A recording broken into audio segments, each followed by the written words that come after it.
Electoral bond, आपको याद होगा सुप्रीम कोर्ट ने मोदी सरकार की तरफ से लाई गई स्कीम इलेक्टोरल बॉन्ड, जिसके जरिए चंदा लिया जा रहा था, जिसको असंवैधानिक बताया, खारिज कर दिया। उसके बाद में बीजेपी पर कोई असर नहीं पड़ा है, बल्कि बीजेपी इलेक्टोरल बॉन्ड से जितना पैसा बीजेपी को उस वक्त में तब आ रहा था, उससे कई गुना ज्यादा पैसा बीजेपी को अब आ रहा है। और जितना पैसा उद्योगपतियों के द्वारा, बिजनेसमैन के द्वारा राजनीतिक पार्टियों को दिया गया, उसका 85% पैसा अकेले बीजेपी के पास गया है। 6,000 करोड़ रुपए सिर्फ एक साल के अंदर बीजेपी को चंदे का प्राप्त हुआ है। 6,000 करोड़ रुपए अगर एक साल में किसी पार्टी के पास में आ रहे हैं, और उस पार्टी की जो इनकम है, यानी चंदे के तौर पर जो इनकम है, अगर 68%, करीब 70% बढ़ जाए, और दूसरी तरफ जो विपक्षी पार्टी है यानी कांग्रेस, उसकी इनकम बढ़ने की बजाय अगर 43% उसकी इनकम गिर जाए, तो फिर बताइए कि क्या आप दोनों के बीच में कोई मुकाबला है भी? यानी इन दोनों पार्टियों के बीच में कोई मुकाबला हो भी सकता है। इसीलिए लोग सोशल मीडिया पर लिख रहे हैं कि भैया मोदी ही जीतेगा, चुनाव तो सिर्फ मोदी ही जीतेगा। बीजेपी को करोड़ों रुपए मिल रहे हैं, और कांग्रेस को एक ऐसा झटका जिससे कांग्रेस क्या बाकी दूसरी पार्टियां वो भी उभर नहीं सकती।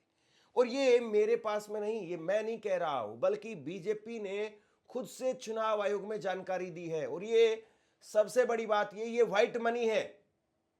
ये जो चंदे का पैसा मैं आपको बताने जा रहा हूं, ये व्हाइट मनी है। व्हाइट में इतना पैसा आया है, और बाकी जगह पर किस तरीके से किसकी कितनी गाड़ियां चलती हैं, किसके कितने हेलीकॉप्टर है, या क्या कहां पर प्रचार प्रसार में कितनी मदद दी जा रही है, कहां पेट्रोल पंपों से पेट्रोल फ्री में बांटा जा रहा होगा, वो सारी चीजें तो आप छोड़ दीजिए। वो तो नीचे पर पता नहीं क्या क्या हो रहा होगा, या डायरेक्ट जो पैसा पहुंचाया जाता है। मोदी साहब ने कहा था कि अडानी और अंबानी के टेम्पो भर भर करके काला धन आता है कांग्रेस को। अब वो पता नहीं सरकार में तब भी थे, आज भी थे, लेकिन कोई जांच नहीं हुई, और देश के प्रधानमंत्री ने ऐसे ही बोल दिया। खैर, देश के सभी राजनीतिक दलों ने एक साल में मिले डोनेशन का ब्यौरा साझा किया है, जिसमें सबसे बड़ी पॉलिटिकल पार्टियों में से एक भारतीय जनता पार्टी और कांग्रेस के डोनेशन ट्रेंड में बड़ा बदलाव दिखा गया है। जहां बीजेपी को पिछले साल के मुकाबले 68% ज्यादा चंदा मिला है, तो वहीं कांग्रेस को चंदे में 43% की गिरावट मिली है।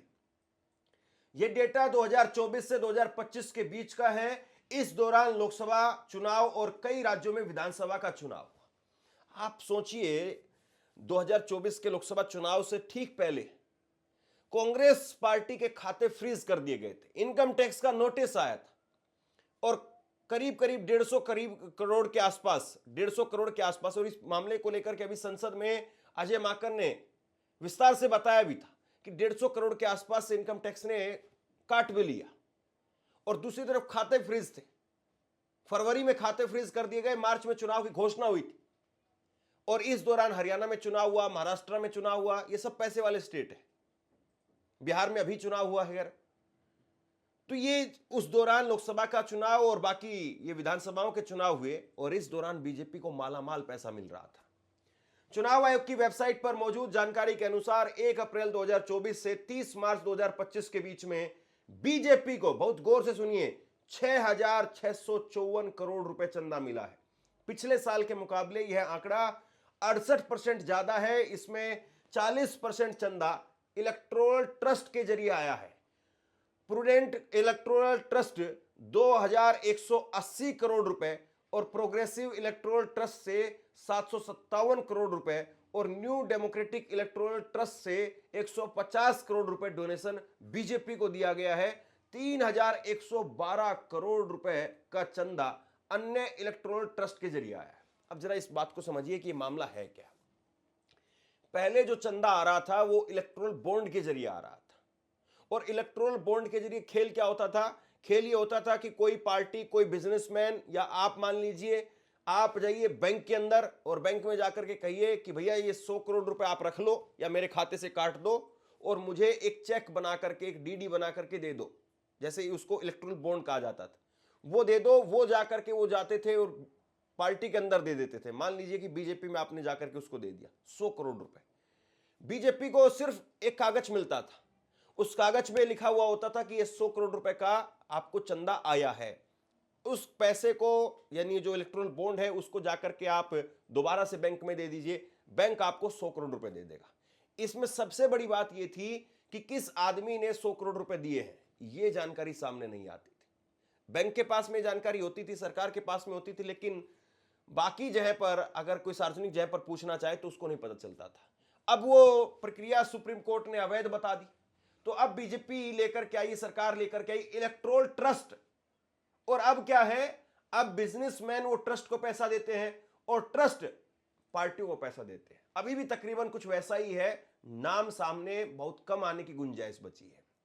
और यहां पर जो है वो अलग अलग ट्रस्ट के जरिए पैसा आया है, कंपनियों के जरिए भी पैसा आया, और ये सब कुछ हो रहा था। और इस बीच में एडीआर की रिपोर्ट वो कहती है कि जो पैसा दिया जा रहा था, अलग अलग कंपनीज के जरिए पैसा दिया जा रहा था, उसमें 3 महीने के अंदर अंदर उनको ठेके प्रोजेक्ट भी मिल गए। यानी ये कुल मिलाकर के जो आरोप बीजेपी पर लगता है कि चंदा दो धंधा लो, वो वाला खेल तकरीबन यहां पर दिखाई दे रहा है। अब 85% चंदा वो बीजेपी के पास में है, और ये इलेक्टोरल बॉन्ड से जो चंदा मिलता था उससे भी ज्यादा है। कांग्रेस के पास में जो चंदा आया पिछले एक साल में, बीजेपी को आया 6600 करोड़ रुपए, 6600 करोड़ रुपए, कांग्रेस को आया मात्र 522 करोड़ रुपए। यानी वो जो 600 करोड़ रुपए उतना भी नहीं आया, उनके पास में 6600 करोड़ रुपए आया है। अब इसमें सबसे बड़ी बात यह है कि 38 ग्रुप हैं, 38 ग्रुप, उन्होंने 2004 करोड़ रुपए दिया, यानी तकरीबन 2000 करोड़ रुपए 38 ग्रुप ने दिए हैं, और उसमें 3 लाख करोड़ रुपए के प्रोजेक्ट उन ग्रुप्स को मिल गए। समझ गए आप? एक तरफ 38 लोगों ने 2000 करोड़ रुपए मिलकर के सरकार को दिए, और सरकार की तरफ से 3 महीने के अंदर अंदर उनको 3 लाख करोड़ रुपए का प्रोजेक्ट मिल गया। यानी आप इसको ऐसे समझिए कि मैंने आपको 3 लाख रुपए दिए, 3 लाख रुपए में से आपने मुझे 2000 रुपए दे दिए। कोई ज्यादा बड़ी रकम है क्या? मामूली सी तो बात है भाई। मैं अगर आपको 3 लाख रुपए देता हूं तो आप मुझे 2000 रुपए देने में आपको क्या हर्ज होगा? कुछ भी हर्ज नहीं होगा भैया।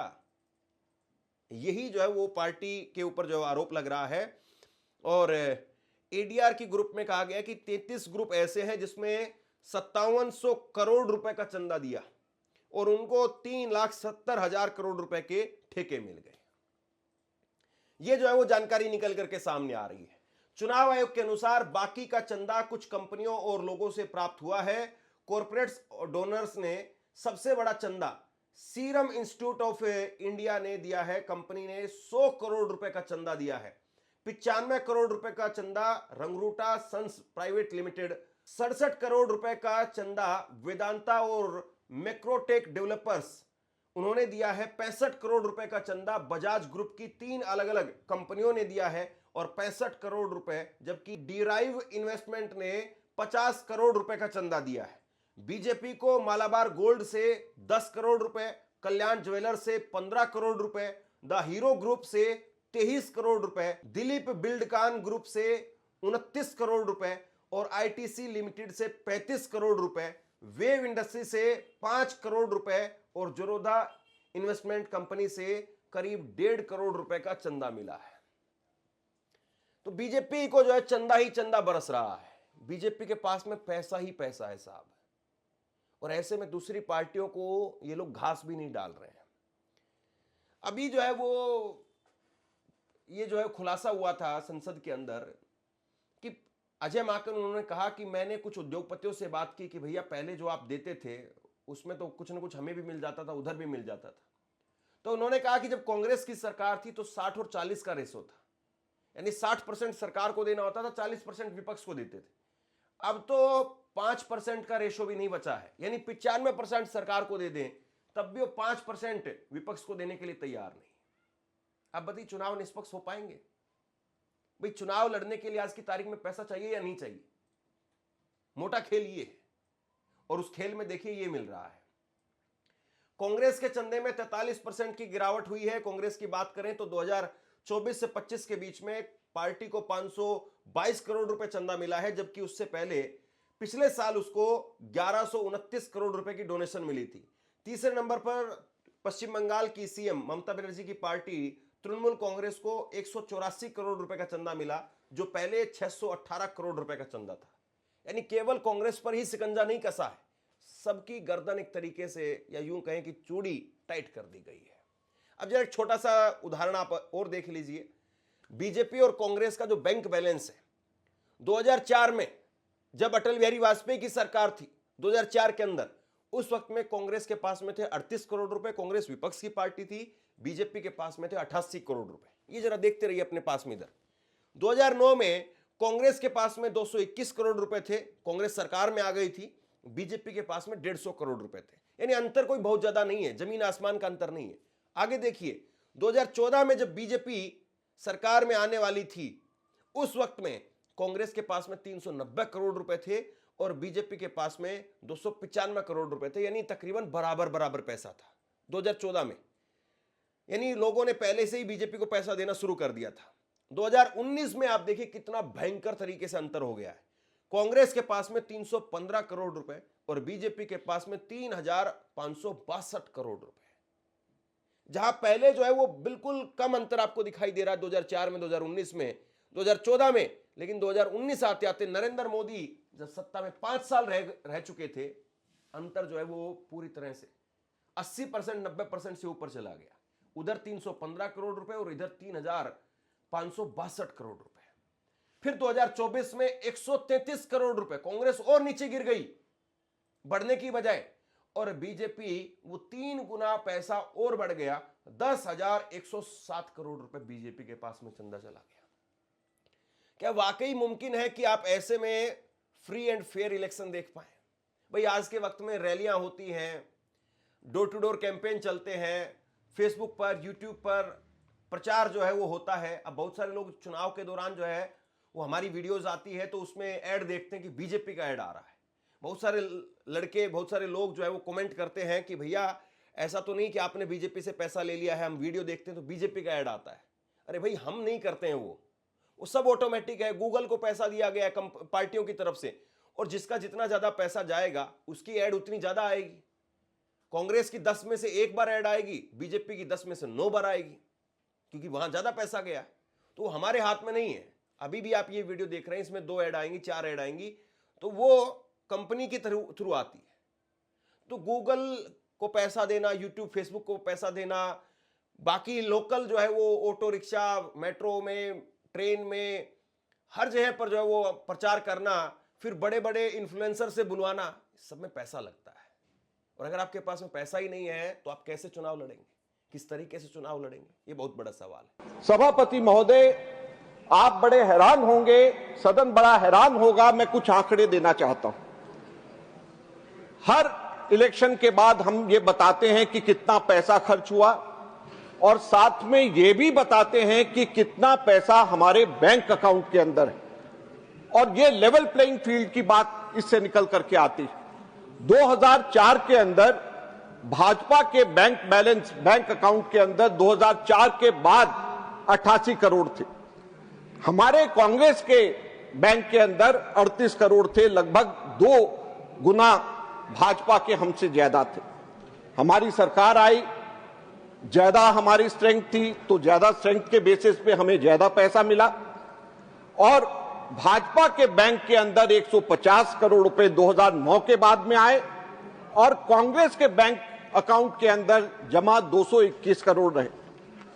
ये 1.47 टाइम्स कांग्रेस के ज्यादा थे। 60-40 का रेशियो था। 2014 के बाद भी यह रेशियो 60-40 का रहा। अब उसके बाद 5 साल भाजपा आती है। 2014 में भाजपा के बैंक अकाउंट में 295 करोड़ रुपए थे। 2019 में 295 से ये जंप करके कितना हो गया? 3,562 करोड़ रुपए केवल 5 वर्षों के अंदर। और साथ साथ में कितने गुना कांग्रेस से ये आगे हुआ? 11 गुना कांग्रेस से ज्यादा हुआ। कांग्रेस के 315 करोड़ रुपया कांग्रेस के अकाउंट में था। रेशियो क्या था? 60-40 से कम होकर के ये रेशियो बन गया 90:8 का।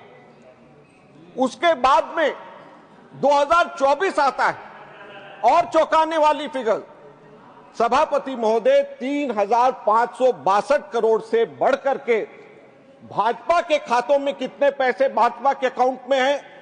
10,107 करोड़ रुपया, 10,107 करोड़ रुपया। और कांग्रेस के 133 करोड़ रुपया। 75 गुना भाजपा के पास में कांग्रेस से ज्यादा पैसे बैंक अकाउंट के अंदर हैं। तो किस तरीके से लेवल प्लेइंग फील्ड है, किस तरीके से विपक्ष जो है सत्ताधारी पार्टी का मुकाबला करेगी? और रेशियो क्या है? 99:1 का रेशियो। 99:1 के रेशियो में ऑपोजिशन का और रूलिंग पार्टी का पैसा बैंक अकाउंट के अंदर जमा है। किस तरीके से आप सोचते हैं कि लोकतंत्र जिंदा होगा, किस तरीके से आप सोचते हैं कि लेवल प्लेइंग फील्ड यहां पे होगा, ये हम लोगों को समझ नहीं आता। सभापति महोदय, आपसे कुछ कहना चाहता हूं। आज के वक्त में पत्रकारिता करना कितना मुश्किल काम है, लेकिन अगर ऐसे में भी कोई आपकी खबर दिखा रहा है, कोई आपके मुद्दे पर बात कर रहा है, तो आपको भी उसका साथ देना चाहिए। अगर आपको लगता है कि मेरी पत्रकारिता सही है, मैं आपके लिए आपकी खबर वो दिखा रहा हूं, तो ऐसे में आप मेरा सहयोग कीजिए। आप इस वीडियो को जब लाइक करेंगे तो लाइक के साथ में ही एक थैंक्स का बटन आपको दिखाई देगा। उस थैंक्स के बटन पर आप क्लिक कीजिए और जो भी सहयोग राशि दे सकते हैं वो दीजिए। दूसरा, आप चैनल को ज्वाइन कर सकते हैं और चैनल को ज्वाइन करके भी मुझे मदद कर सकते हैं। कुल मिलाकर के पैसा बोलता है, और पैसा जिसके पास में है, आज की तारीख में 90% चांसेस ये हैं कि उसका सिक्का चलेगा। ये बहुत कड़वी सच्चाई है। लोकतंत्र है, सच की जीत होती है। आपके पास में कितना ही बड़ा पैसा हो, कितना ही ज्यादा पैसा हो, आप चुनाव नहीं जीत सकते हैं। बहुत सारे उदाहरण हैं, वो क्यों हार गया, वो क्यों हार गया। सारी बातें सही है, कुछ अपवाद होते हैं हर जगह पर, लेकिन बहुतायत में यही बात सच है। यही बात सत्य है कि जहां जिसके पास में पैसा है, बेहताशा पैसा है, उसको चुनाव में टक्कर दे पाना तकरीबन नामुमकिन सा काम हो गया है। और सबसे बड़ी बात यह है, इतने बड़े मुद्दे पर टीवी में बहस नहीं हो रही है, टीवी में चर्चा नहीं हो रही है। और मैं फिर कहूंगा, यह पैसा व्हाइट मनी है, 1 नंबर का यह पैसा है। 1 नंबर के पैसे में भी इतना अंतर है। क्या चुनाव में 2 नंबर के पैसे नहीं लगते हैं?